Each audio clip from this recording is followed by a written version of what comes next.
Welcome back to a new video friends. Today I'm going to tell about how can you off real-time network speed setting in Realme phone guys.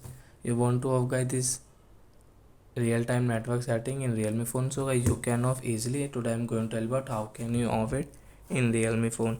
So before starting video friends, I want to tell you, if you new in my channel and you are watching a video first time, so first of all go and subscribe my channel, click the bell icon and like my videos.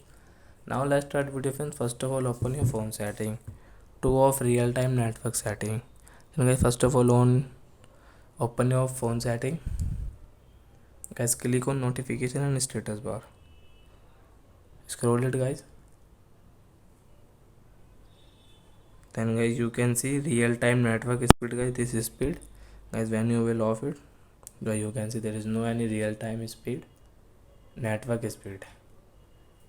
So I hope friends we have understood how to off real-time network speed in Realme phone. So that's it guys. Thank you for watching our video guys. Now we will meet on next video with new topic.